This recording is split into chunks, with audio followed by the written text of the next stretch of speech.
छठ पर्व हर साल कार्तिक शुक्ल पक्ष षष्ठी को मनाया जाता है। ये तिथि इस बार 10 नवंबर को पड़ रही है। मुख्य रूप से इस पर्व को बिहार, झारखंड और पूर्वी उत्तर प्रदेश में मनाया जाता है। इस पर्व में 36 घंटे निर्जला व्रत रहकर सूर्य देव और छठी मैया की पूजा और उन्हें अर्घ्य दिया जाता है। मान्यता है कि छठ पूजा करने से हर मनोकामना पूर्ण होती है। खासकर इस व्रत को संतानों के लिए रखा जाता है। कहते हैं जो लोग संतान सुख से वंचित हैं, उनके लिए ये व्रत वरदान साबित होता है। कहा जाता है कि प्रियव्रत नाम के एक राजा थे। उनकी पत्नी का नाम मालिनी था। दोनों की कोई संतान नहीं थी। इस बात से राजा और उनकी पत्नी बहुत दुखी रहते थे। उन्होंने एक दिन संतान प्राप्ति की इच्छा से महर्षि कश्यप द्वारा पुत्रेष्टि यज्ञ करवाया।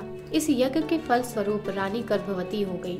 9 महीने बाद संतान सुख को प्राप्त करने का समय आया तो रानी को मरा हुआ पुत्र प्राप्त हुआ। इस बात का पता चलने पर राजा को बहुत दुख हुआ। संतान शोक में वह आत्महत्या करने का मन बना लिया। लेकिन जैसे ही राजा ने आत्महत्या करने की कोशिश की, उनके सामने एक सुंदर देवी प्रकट हुई।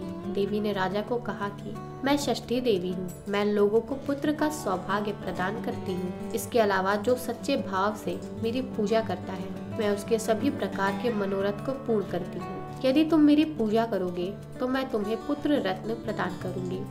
देवी की बातों से प्रभावित होकर राजा ने उनकी आज्ञा का पालन किया।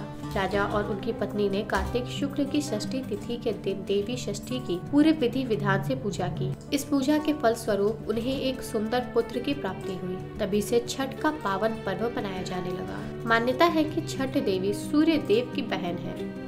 पेश है न्यूज बकेट हिंदी मासिक पत्रिका। पढ़ें इस महीने की पूरी खबर विस्तार से हमारे न्यूज बकेट की मैगजीन में। हमारी ई मैगजीन को मुफ्त में पढ़ने के लिए अभी लॉगिन करें www.newsbucket.in पर। इसके अलावा रोज की ताज़ा खबरों के लिए हमारे YouTube चैनल को तुरंत सब्सक्राइब करें।